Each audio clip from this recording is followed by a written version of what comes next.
News, ಇದು ನಿಮ್ಮ ಧ್ವನಿ.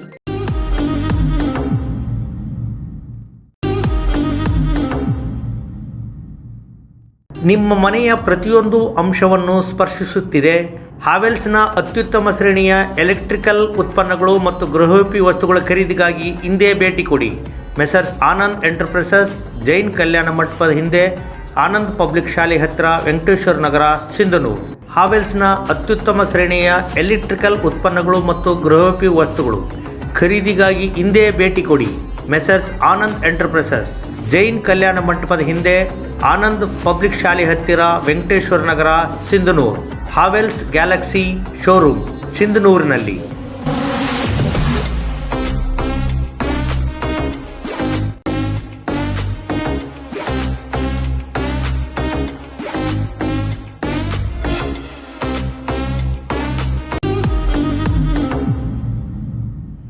ನಮಸ್ಕಾರ.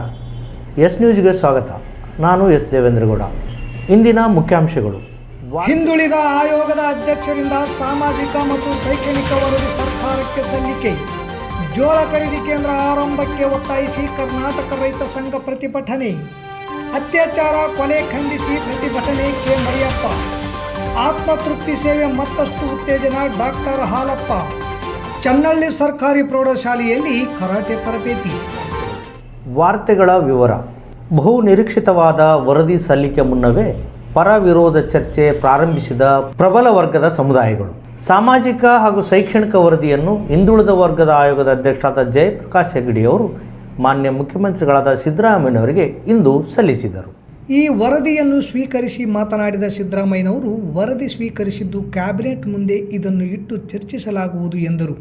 ವರದಿ ಸಲ್ಲಿಸಿದ ಜಯಪ್ರಕಾಶ್ ಹೆಗಡೆಯವರು ಮಾಧ್ಯಮದವರ ಪ್ರಶ್ನೆಗೆ ಉತ್ತರಿಸುತ್ತಾ, ಇದು ಅವೈಜ್ಞಾನಿಕ ವರದಿ ಎನ್ನುವುದಕ್ಕೆ ಯಾವುದೇ ಆಧಾರ ಇಲ್ಲ. ಯಾರೂ ಇದನ್ನು ಸಂಪೂರ್ಣ ಓದದೆ ಪ್ರತಿಕ್ರಿಯಿಸುವುದು ಸರಿಯಲ್ಲ. ವರದಿ ಸಿದ್ಧಪಡಿಸಿ ನೀಡುವುದು ನಮ್ಮ ಕೆಲಸ, ಮುಂದಿನದು ಸರ್ಕಾರದ್ದು ಎಂದರು. 2015ರಲ್ಲಿ ಕಾಂತರಾಜ್ ಅವರ ಅಧ್ಯಕ್ಷತೆಯಲ್ಲಿ ನಡೆದ ಸಾಮಾಜಿಕ ಮತ್ತು ಶೈಕ್ಷಣಿಕ ಸಮೀಕ್ಷೆಯ ಆಧಾರದ ಮೇಲೆ ಈಗಿನ ಸಮಿತಿ ವರದಿ ಸಿದ್ಧಪಡಿಸಿ ನೀಡಲಾಗಿದೆ. 1,60,000 ಜನ ಶಿಕ್ಷಕರು, ಅಧಿಕಾರಿಗಳು ಮನೆ ಮನೆಗೆ ತೆರಳಿ ಡಾಟಾ ಕಲೆಕ್ಟ್ ಮಾಡಿದ್ದಾರೆ. ಆಗ ವರದಿ ಸಲ್ಲಿಸಲು ಕೆಲವು ತಾಂತ್ರಿಕ ತೊಂದರೆಯಿಂದ ವರದಿ ಸಲ್ಲಿಸಲಾಗಿರಲಿಲ್ಲ. ನಮಗೆ ಆ ಜವಾಬ್ದಾರಿಯನ್ನು ನೀಡಿದ ಕಾರಣ ನಾವು ಎಲ್ಲವನ್ನೂ ಪರಾಮರ್ಶಿಸಿ ವರದಿ ಸಿದ್ಧಪಡಿಸಿ ನೀಡಿದ್ದೇವೆ ಎಂದು ಹೆಗಡೆಯವರು ತಿಳಿಸಿದರು. ಈ ವರದಿಗೆ ಸಂಬಂಧಿಸಿ ಒಕ್ಕಲಿಗ ಹಾಗೂ ಲಿಂಗಾಯತ ಸಮುದಾಯ ಮಠಾಧೀಶರು ಹಾಗೂ DCM ಡಿ.ಕೆ. ಶಿವಕುಮಾರ್ ಹಾಗೂ ಶಾಮನೂರು ಶಿವಶಂಕರಪ್ಪ ವಿರೋಧ ವ್ಯಕ್ತಪಡಿಸಿದ್ದರು. ಹಿಂದುಳಿದ ಸಮುದಾಯದ ಅಹಿಂದ ವರ್ಗದ ಮಠಾಧೀಶರು ಸ್ವೀಕರಿಸಿ ಜಾರಿಗೆ ಒತ್ತಡ ಹೇರಿದ್ದರು. ಒಂದು ಅಂದಾಜಿನ ಪ್ರಕಾರ ವರದಿಯಲ್ಲಿ ಪರಿಶಿಷ್ಟ ಜಾತಿಯ ಜನಸಂಖ್ಯೆ 1.8 ಕೋಟಿ, ಪರಿಶಿಷ್ಟ ಪಂಗಡ 40.45 ಲಕ್ಷ ಹಾಗೂ 70 ಲಕ್ಷ ಮುಸ್ಲಿಮರ ಜನಸಂಖ್ಯೆ ಇರಬಹುದೆಂಬ ಅಂದಾಜು ಮಾಹಿತಿ ಇದೆ. ಒಟ್ಟು 5.98 ಕೋಟಿ ಜನರ ಸಮೀಕ್ಷೆ, 32 ಲಕ್ಷ ಜನ ಈ ಸಮೀಕ್ಷೆಯಿಂದ ಹೊರಗುಳಿದಿದ್ದಾರೆ ಎಂದು ಹೇಳಲಾಗುತ್ತಿದೆ. ಪ್ರಬಲ ವರ್ಗಕ್ಕಿಂತ ಅಹಿಂದ ವರ್ಗದ ಸಂಖ್ಯೆ ಹೆಚ್ಚಿದೆ ಎಂದು ಹೇಳಲಾಗುತ್ತಿದ್ದು, ಇದೇ ಕಾರಣಕ್ಕೆ ಪ್ರಬಲ ವರ್ಗದ ಮಠಾಧೀಶರು ರಾಜಕೀಯ ನಾಯಕರ ವಿರೋಧ ಇದೆ ಎಂದು ಹೇಳಲಾಗುತ್ತಿದೆ. ಹಿಂಗಾರು ಮುಂಗಾರು ಜೋಳ ಖರೀದಿ ಕೇಂದ್ರ ಆರಂಭ ಮಾಡುವಂತೆ ಆಗ್ರಹಿಸಿ ಕರ್ನಾಟಕ ರೈತ ಸಂಘ ತಾಲೂಕು ಸಮಿತಿ ವತಿಯಿಂದ ತಹಸೀಲ್ದಾರ್ ಮೂಲಕ ಕೃಷಿ ಸಚಿವರು ಹಾಗೂ ಆರೋಗ್ಯ ನಾಗರಿಕ ಸರಬರಾಜು ಅಧೀನ ಕಾರ್ಯದರ್ಶಿಗಳಿಗೆ ಮನವಿ ಪತ್ರ ಸಲ್ಲಿಸಲಾಯಿತು. ತಕ್ಷಣ ಜೋಳ ಖರೀದಿ ಕೇಂದ್ರ ಆರಂಭ ಮಾಡಿದರೆ ರೈತರಿಗೆ ಅನುಕೂಲ, ತಡ ಮಾಡಿ ಆರಂಭ ಮಾಡಿದರೆ ದಲ್ಲಾಳಿಗಳಿಗೆ ಲಾಭ ಮಾಡಿಕೊಳ್ಳಲು ಅನುಕೂಲ ಮಾಡಿಕೊಟ್ಟಂತಾಗುತ್ತದೆ ಎಂದು ರೈತ ಸಂಘದ ರಾಜ್ಯ ಅಧ್ಯಕ್ಷರಾದ DH ಪೂಜಾರ್ ಮಾತನಾಡಿದರು. ಲೋಕಸಭಾ ಚುನಾವಣೆ ಘೋಷಣೆಯಾಗುವ ಸಮಯ ಇರುವುದರಿಂದ ಸರ್ಕಾರ ಕೂಡಲೇ ಖರೀದಿ ಕೇಂದ್ರ ಪ್ರಾರಂಭ ಮಾಡಬೇಕು. ಇದರಲ್ಲಿ ಕೇಂದ್ರ ಸರ್ಕಾರದ ಪಾತ್ರ ಸಹ ಇದೆ. ತಡ ಮಾಡಿದರೆ ಜಿಲ್ಲೆಯ ಸಂಸದರನ್ನು ಘೆರಾವ್ ಹಾಕಲಾಗುವುದು. ಸಂದರ್ಭ ಬಂದರೆ ರಸ್ತೆ ತಡೆ ನಡೆಸುವ ಮೂಲಕ ತಹಸೀಲ್ದಾರ್ ಕಚೇರಿಯನ್ನು ಬಂದ್ ಮಾಡಲಾಗುತ್ತದೆ ಎಂದು DH ಪೂಜಾರ್ ಅವರು ಸರ್ಕಾರಕ್ಕೆ ಎಚ್ಚರಿಕೆ ನೀಡಿದರು. ಮುಖಂಡರಾದ Chittibabu, BN ಎರ್ದಿಯಾಳ್, Ramesh Patil Bergi, G Prasad, M Gangaraj, Venkatesh ಉದ್ಬಾಳ್, Balaji ಉದ್ಬಾಳ್, Sharanappa ಅಂಚನಾಳ್ ಸೇರಿದಂತೆ ರೈತರು ಪ್ರತಿಭಟನೆಯಲ್ಲಿ ಭಾಗವಹಿಸಿದ್ದರು. 5 ಗ್ಯಾರಂಟಿಗಳಿಗೆ ಹಣ ಹೊಂದಕ್ಕಾಗ್ತಾ ಇಲ್ಲ ಅಂತಕ್ಕಂಥ ಏನಿದೆಯಲ್ಲ ಅದು ವಾಸ್ತವ ಇಲ್ಲ ಅಂತಲ್ಲ. ಆದರೂ ಕೂಡ ಸಾಲ ಮಾಡಿ ಜೊತೆಗೆ ಏನಂತಂದ್ರೆ, ನೀವು ಖರೀದಿ ಮಾಡಿದ ತಕ್ಷಣವೇ ನಾವೇನು ಹಣ ಕೊಡೋದು ಕೇಳಲ್ಲ. 1 ವಾರ ಆಗುತ್ತೆ, 1 ವಾರ ತಿಂಗಳಾಗುತ್ತೆ. ಆ ಕೆಲಸ ಮಾಡ್ರಿ ನೀವು. 2 ತಿಂಗಳಾಗಲಿ, 2 ತಿಂಗಳ ನಮ್ಮಲ್ಲಿ ಮನೇಲಿ ಇಟ್ಕೊಳ್ಳೋಕೆ ಜಾಗ ಇಲ್ಲ, ಅಥವಾ ಇನ್ನೊಂದು ಕಡೆ ಸಾಲದವ್ರು ತೊಂದರೆ, ಅದೆಲ್ಲ ಒತ್ತಡಕ್ಕೆ ಬಂದ್ಬಿಟ್ಟು ನಾವು ಯಾರಿಗೆ ಮಾರಕ್ಕೆ ಆಗುತ್ತೆ ಅದನ್ನ ಮಾರಕ್ಕಾಗಲ್ಲ. ನೀವು ಅರ್ಜೆಂಟಾಗಿ ಖರೀದಿ ಕೇಂದ್ರ ತೆಗೆದ್ರೆ ನಮಗೆ ಅನುಕೂಲ ಆಗ್ತದ. ಅದಕ್ಕೆ ಇಲ್ಲಿ ದುರುದ್ದೇಶ ಇಟ್ಕೊಂಡು ನೀವೇನಾದರೂ ಖರೀದಿ ಕೇಂದ್ರ ತೆಗೆಯೋದಕ್ಕೆ ಲೇಟ್ ಮಾಡಿದ್ರೆ ನಾವು ಬಸ್ಸುಗಳು ಬಂದ್ ಮಾಡಬೇಕಾಗುತ್ತೆ, ಜಿಲ್ಲಾಧಿಕಾರಿಗಳು ತಡೆ ಇಡಬೇಕಾಗುತ್ತೆ, ತಹಸೀಲ್ದಾರ್ ಆಫೀಸ್ ಬಂದ್ ಮಾಡಬೇಕಾಗುತ್ತೆ. ಇದೆಲ್ಲ ನಮ್ಮ ರೈತರು ಮಾಡ್ತಾರ, ಎಲ್ಲ ಕಡೆ ರೈತರು ಮಾಡ್ತಾರ. ನಾವು ಇದನ್ನು ಸುಮ್ಮನೆ ಇರೋಕ್ಕಾಗಲ್ಲ.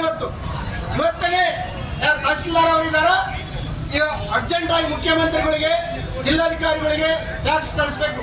ಅತ್ಯಾಚಾರ ಕೊಲೆ ಖಂಡಿಸಿ ಕರ್ನಾಟಕ ದಲಿತ ಸಂಘರ್ಷ ಸಮಿತಿ ಸ್ವಾಭಿಮಾನಿ ಬಿ ಕೃಷ್ಣಪ್ಪ ಬಣ ವತಿಯಿಂದ ಬೃಹತ್ ಪ್ರತಿಭಟನೆ ಹಮ್ಮಿಕೊಳ್ಳಲಾಗಿದೆ ಎಂದು ಕರ್ನಾಟಕ ದಲಿತ ಸಂಘರ್ಷ ಸಮಿತಿಯ ಜಿಲ್ಲಾ ಸಂಚಾಲಕರಾದ ಕೆ ಮರಿಯಪ್ಪ ತಿಳಿಸಿದ್ದಾರೆ. ಕೋಲಾರ ಜಿಲ್ಲೆಯ ಮಾಲೂರು ತಾಲೂಕಿನ ಅಪ್ರಾಪ್ತ ದಲಿತ ಬಾಲಕಿಯ ಮೇಲೆ ನಡೆದ ಅತ್ಯಾಚಾರ ಕೊಲೆ ಖಂಡಿಸಿ ಕೊಲೆ ಆರೋಪಿಗಳಿಗೆ ಗಲ್ಲು ಶಿಕ್ಷೆ ವಿಧಿಸುವಂತೆ ಒತ್ತಾಯಿಸಿ ಮಾರ್ಚ್ 1ರಂದು ಬೆಂಗಳೂರಿನ ಫ್ರೀಡಂ ಪಾರ್ಕ್ನಲ್ಲಿ ಬೃಹತ್ ಪ್ರತಿಭಟನೆ ನಡೆಸಲಾಗುತ್ತಿದೆ ಎಂದರು. ರಾಜ್ಯದಲ್ಲಿ ದಲಿತ ಹೆಣ್ಣು ಮಕ್ಕಳ ಮೇಲೆ ನಿರಂತರವಾಗಿ ಅತ್ಯಾಚಾರ ಕೊಲೆ ಹೆಚ್ಚಾಗುತ್ತಿದ್ದು, ಇದರಿಂದ ಮಹಿಳೆಯರು ಮಕ್ಕಳಿಗೆ ರಕ್ಷಣೆ ಇಲ್ಲದಂತಾಗಿದೆ. ಇದರಿಂದ ದಿನನಿತ್ಯ ಭಯದ ವಾತಾವರಣದಲ್ಲಿ ಬದುಕುತ್ತಿದ್ದಾರೆ. ಮಹಿಳೆಯರ ಮಾನ ಪ್ರಾಣ ರಕ್ಷಣೆ ಮಾಡುವಲ್ಲಿ ರಾಜ್ಯ ಸರ್ಕಾರ ವಿಫಲವಾಗಿದೆ ಎಂದರು. ಅತ್ಯಾಚಾರಿಗಳಿಗೆ ಕಠಿಣ ಕಾನೂನು ಶಿಕ್ಷೆ ಜಾರಿ ಮಾಡುವಲ್ಲಿ ಮೀನಮೇಷ ಮಾಡುವ ಸರ್ಕಾರ ಮಹಿಳೆ ವಿರೋಧಿ ನೀತಿಯನ್ನು ಕರ್ನಾಟಕ ದಲಿತ ಸಂಘರ್ಷ ಸಮಿತಿ ಸ್ವಾಭಿಮಾನಿ ಬಿ ಕೃಷ್ಣಪ್ಪ ಬಣ ರಾಜ್ಯ ಸಮಿತಿ ತೀವ್ರವಾಗಿ ಖಂಡಿಸುತ್ತದೆ. ಇನ್ನು ಮುಂದೆ ಈ ರೀತಿಯ ಘಟನೆ ನಡೆಯದಂತೆ ಸರ್ಕಾರ ಮುನ್ನೆಚ್ಚರಿಕೆಗಳನ್ನು ಕೈಗೊಳ್ಳುವಂತೆ ಸರ್ಕಾರವನ್ನು ಕೆ ಮರಿಯಪ್ಪ ಆಗ್ರಹಪಡಿಸಿದರು. ಕಾರುಣ್ಯ ಆಶ್ರಮದಲ್ಲಿ ಸೇವೆ ಮಾಡುವ ಅವಕಾಶ ಸಿಕ್ಕಿರುವುದು ನನ್ನ ಪುಣ್ಯ. ಇಂದು ನನ್ನ ಜೀವನ ಸಾರ್ಥಕವಾಯಿತು ಎಂದು ಬಸವ ನರ್ಸಿಂಗ್ ಹಾಗೂ ಪ್ಯಾರಾಮೆಡಿಕಲ್ ಕಾಲೇಜಿನ ಪ್ರಾಧ್ಯಾಪಕರಾದ ಡಾಕ್ಟರ್ ಹಾಲಪ್ಪ ಎಲಿಗಾರ್ ಹೇಳಿದರು. ನಗರದ ಒಳಬಳ್ಳಾರಿ ರಸ್ತೆಯಲ್ಲಿರುವ ಕಾರುಣ್ಯಾಶ್ರಮದಲ್ಲಿ ಉಚಿತ ಆರೋಗ್ಯ ತಪಾಸಣೆ ಶಿಬಿರ ನಡೆಸಿ ಉಚಿತ ಔಷಧಿ ವಿತರಣೆ ಹಾಗೂ ಅನ್ನಪ್ರಸಾದ ನೀಡುವ ಕಾರ್ಯಕ್ರಮದಲ್ಲಿ ಪಾಲ್ಗೊಂಡು ಮಾತನಾಡಿದ ಅವರು, ಇಂತಹ ಪುಣ್ಯದ ಸೇವೆ ಮಾಡಲು ಅವಕಾಶ ಮಾಡಿಕೊಟ್ಟ ಕಾರುಣ್ಯಾಶ್ರಮದ ಆಡಳಿತಾಧಿಕಾರಿಗಳಾದ ಡಾಕ್ಟರ್ ಚನ್ನಬಸವಸ್ವಾಮಿ ಅವರಿಗೆ ಆಭಾರಿಯಾಗಿದ್ದೇನೆ ಎಂದರು. ನಾಡಿನ ಕರುಣೆಯ ಕಾರುಣ್ಯ ಕುಟುಂಬದ ಎಲ್ಲ ಹಿರಿಯ ಜೀವಿಗಳಿಗೆ ಹಾಗೂ ವಯಸ್ಕರ ಬುದ್ಧಿಮಾಂದ್ಯ ಜೀವಿಗಳಿಗೆ ಮತ್ತು ಇಲ್ಲಿ ಕರ್ತವ್ಯ ನಿರ್ವಹಿಸುವ ಸಿಬ್ಬಂದಿಗಳಿಗೆ ನಮ್ಮ ಕಾಲೇಜಿನ ಸಹಕಾರದೊಂದಿಗೆ ವಿದ್ಯಾರ್ಥಿಗಳ ಪ್ರಾಚಾರ್ಯರ ಮತ್ತು ಆಡಳಿತ ಮಂಡಳಿಯ ಆಶಯದೊಂದಿಗೆ ಉಚಿತವಾಗಿ ಎಲ್ಲರ ಆರೋಗ್ಯ ತಪಾಸಣೆಗೊಳಪಡಿಸಿ ಔಷಧಿಗಳನ್ನು ವಿತರಿಸಲಾಗುವುದು ಎಂದರು. ಇಂತಹ ಆತ್ಮತೃಪ್ತಿಯ ಸೇವೆ ನನ್ನನ್ನು ಇನ್ನೂ ಹೆಚ್ಚಿನ ಜವಾಬ್ದಾರಿಗೆ ಪ್ರಚೋದಿಸುತ್ತಿದೆ. ನಾನು ನನ್ನದು ಎನ್ನುವ ಸ್ವಾರ್ಥ ಪ್ರಪಂಚದಲ್ಲಿ ನಿಸ್ವಾರ್ಥತೆ ಗುಣವನ್ನು ನಾಡಿಗೆ ತೋರಿಸಿಕೊಟ್ಟಿರುವ ನಮ್ಮೆಲ್ಲರ ಕಾರುಣ್ಯಾಶ್ರಮಕ್ಕೆ ನಮ್ಮ ಕಾಲೇಜಿನ ಹಾಗೂ ಕೊಪ್ಪಳ ಜಿಲ್ಲೆಯಿಂದ ನಿರಂತರ ಸಹಾಯ ಸಹಕಾರ ದೊರೆಯುತ್ತದೆ ಎಂದರು. ಆಶ್ರಮದ ವತಿಯಿಂದ ಡಾಕ್ಟರ್ ಹಾಲಪ್ಪ ಎಲಿಗಾರ್ ಅವರ ವೈದ್ಯಕೀಯ ಸೇವೆಯನ್ನು ಪರಿಗಣಿಸಿ ಕಾರುಣ್ಯ ವೈದ್ಯೋಪ್ರಭಾ ಎನ್ನುವ ಗೌರವಾನ್ವಿತ ಬಿರುದು ನೀಡುವ ಮೂಲಕ ಗೌರವಿಸಲಾಯಿತು.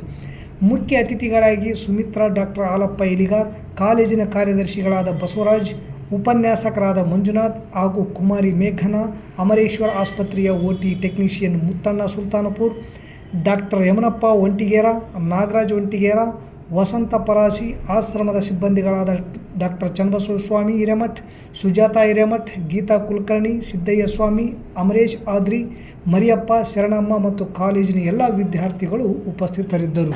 ಭಾರತದ ಪರವಾಗಿ ಹೆಲ್ತ್ ಕೇರ್ ವಿಭಾಗದಲ್ಲಿ ನನ್ನ ಪ್ರಾಜೆಕ್ಟನ್ನು ಪ್ರೆಸೆಂಟೇಷನ್ ಮಾಡಕ್ಕೆ ಹೋಗ್ತಾ ಇದ್ದೀನಿ.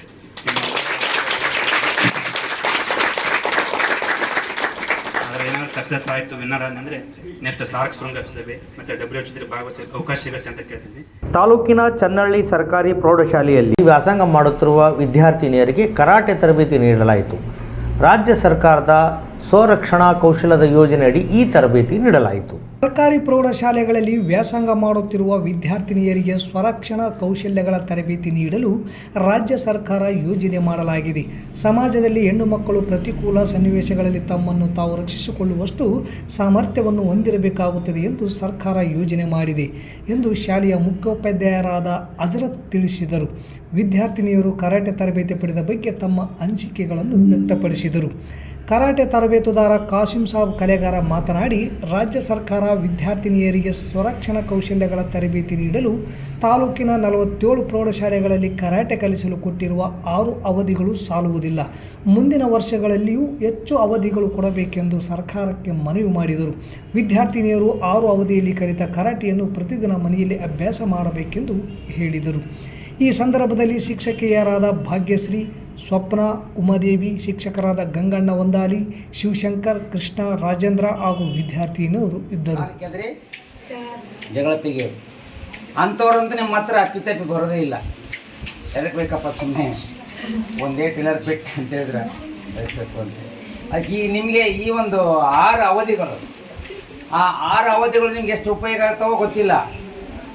ಆದರೆ ಅವುಗಳನ್ನು ನೀವು ಬಿಟ್ಟು ಬಿಡದೆ ಏನೋ ಬರೆದುಕೊಂಡು ಅದು ಪ್ರಾಕ್ಟೀಸ್ ಮಾಡ್ತಾ, ಜೊತೆಗೆ ನಿಮ್ಮ ಸುತ್ತಮುತ್ತ ಇರ್ತಕ್ಕಂಥ ನಿಮ್ಮ ಮನೆಯಲ್ಲಿ ಇರ್ತಕ್ಕಂಥವ್ರಿಗೆ ಅವರು ಸರ್ ಹೇಳಿದರು, ಹೆಂಗೆ ಬೇಕು ನಾನು ಒಂದು 6 ಅವಧಿ ಒಂದು 3 ದಿವಸ ನಾನು ಕರಾಟೆ ಕಲ್ತೀನಿ, ಕಲಿಸ್ತೀನಿ ಬಾ ನೀನು ಅಂತ ನೀವು ಕಲಿಸೋಕೆ ಹೋಗ್ಬೇಡಿ. ಕನ್ನಡದಲ್ಲಿ ಪ್ರಪ್ರಥಮ ಬಾರಿಗೆ IAS ಪರೀಕ್ಷೆ ಬರೆದು ಭಾರತೀಯ ಆಡಳಿತ ಸೇವೆ ಸಲ್ಲಿಸಿದ ಕೆ. ಶಿವರಾಮ್ ಇಂದು ನಿಧನರಾಗಿದ್ದಾರೆ. ನಟರಾಗಿಯೂ ಹಲವು ಚಿತ್ರಗಳಲ್ಲಿ ನಟಿಸಿ ಕನ್ನಡ ಚಿತ್ರರಂಗಕ್ಕೆ ಅವರು ತಮ್ಮದೇ ಆದ ಕೊಡುಗೆ ನೀಡಿದ್ದಾರೆ. ಅನಾರೋಗ್ಯದಿಂದ ಅವರು ಖಾಸಗಿ ಆಸ್ಪತ್ರೆಯಲ್ಲಿ ಚಿಕಿತ್ಸೆ ಪಡೆಯುತ್ತಿದ್ದರು. ಚಿಕಿತ್ಸೆ ಫಲಕಾರಿಯಾಗದೆ ಇಂದು ಅವರು ನಿಧನರಾಗಿದ್ದಾರೆ. ಅವರ ನಿಧನಕ್ಕೆ ದಲಿತ ಸಂಘಟನೆಗಳ ಮುಖಂಡರು, ಶ್ರೀಯುತರು ಆತ್ಮಕ್ಕೆ ಶಾಂತಿ ಸಿಗಲಿ ಹಾಗೂ ಅವರ ಕುಟುಂಬ ವರ್ಗಕ್ಕೆ ಅಗಲಿಕೆಯ ನೋವು ಭರಿಸುವ ಶಕ್ತಿಯನ್ನು ಭಗವಂತ ನೀಡಲಿ ಎಂದು ಪ್ರಾರ್ಥಿಸಿದ್ದಾರೆ. ಮತ್ತೊಮ್ಮೆ ಮುಖ್ಯಾಂಶಗಳು. ಹಿಂದುಳಿದ ಆಯೋಗದ ಅಧ್ಯಕ್ಷರಿಂದ ಸಾಮಾಜಿಕ ಮತ್ತು ಶೈಕ್ಷಣಿಕ ವರದಿ ಸರ್ಕಾರಕ್ಕೆ ಸಲ್ಲಿಕೆ. ಜೋಳ ಖರೀದಿ ಕೇಂದ್ರ ಆರಂಭಕ್ಕೆ ಒತ್ತಾಯಿಸಿ ಕರ್ನಾಟಕ ರೈತ ಸಂಘ ಪ್ರತಿಭಟನೆ. ಅತ್ಯಾಚಾರ ಕೊಲೆ ಖಂಡಿಸಿ ಪ್ರತಿಭಟನೆ ಕೆ. ಮರಿಯಪ್ಪ. ಆತ್ಮತೃಪ್ತಿ ಸೇವೆ ಮತ್ತಷ್ಟು ಉತ್ತೇಜನ ಡಾಕ್ಟರ್ ಹಾಲಪ್ಪ. ಚನ್ನಳ್ಳಿ ಸರ್ಕಾರಿ ಪ್ರೌಢಶಾಲೆಯಲ್ಲಿ ಕರಾಟೆ ತರಬೇತಿ. ಇಲ್ಲಿಗೆ ವಾರ್ತಾ ಪ್ರಸಾರ ಮುಕ್ತಾಯವಾಯಿತು. ನಿರಂತರ ಸುದ್ದಿಗಾಗಿ ವೀಕ್ಷಿಸಿ ಎಸ್ ನ್ಯೂಸ್. ಇದು ನಿಮ್ಮ ಧ್ವನಿ. ನಮಸ್ಕಾರ.